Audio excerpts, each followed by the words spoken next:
Net 'n lafaard glo deur 'n probleem te vermy sal dit weggaan. Gaan maak vrede met die wat jy weet jy het seer gemaak, sodat die aanklaer nie 'n reg tot jou lewe en toekoms het nie.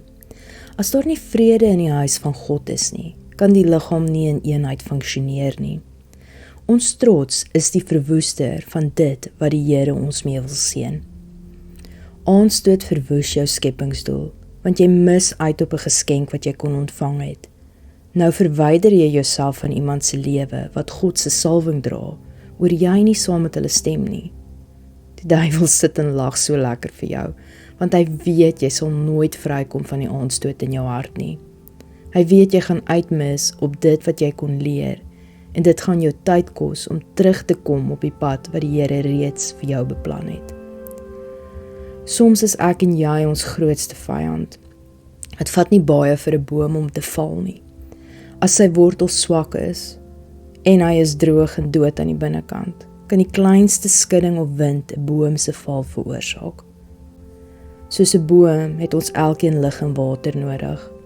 'n Boom kan nie vrugte dra sonder 'n seisoen van groei, 'n seisoen van voeding en 'n seisoen van snoei en persing. Daar gaan nie altyd net lekker tye wees nie. Die swaar is ook nodig. Die pyn en verwerping is 'n winterseisoen wat jy moet deurgaan, sodat wanneer die somerseisoen aanbreek, die bloeisels kan bot en jy vrugte dra. Want wat is 'n boom sonder vrugte? Net iets wat dalk mooi lyk, maar geen doel het nie. 'n Boom wat vrugte dra is aanloklik, word gesoek en word benodig. Maar selfs 'n goeie vrugteboom gaan deur 'n winterseisoen om te rus en te versterk.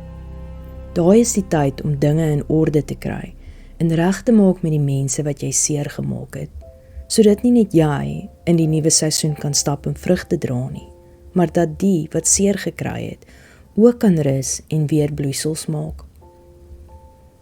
Liefde en geduld kan enige wond genees, en dit is hoe Jesus met ons ook maak.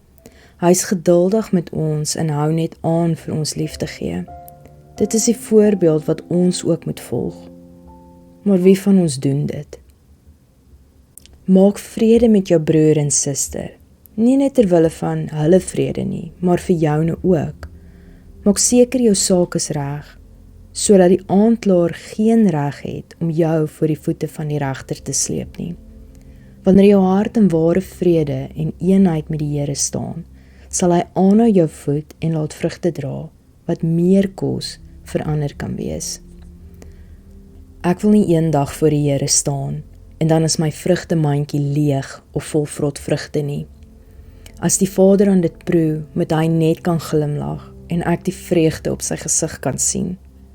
Alles wat ons doen in hierdie wêreld moet hom eer bring. Toets jou gedrag elke dag en vra jouself die vraag: het my gedrag vandag die Here eer gebring, of nie? Die antwoord sal vir jou sê of korreksie nodig is of nie.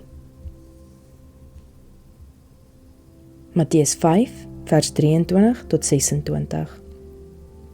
As jy dus jou offer na die altaar toe bring, en dit val jou daarby dat jou medemens 'n grief teen jou koester, los jou offer net daar voor die altaar en gaan maak eers vrede met daardie persoon. Kom dan terug en bring jou offer. Sorg dat jy baie gou op goeie voete met jou teenstander kom, anders gaan daardie persoon jou aan die regter oorhandig, en die regter oorhandig jou aan die hofbeampte, en jy word in die tronk gegooi. Ek verseker jou, jy gaan beslis nie daar uitkom, voordat jy elke sent afbetaal het nie.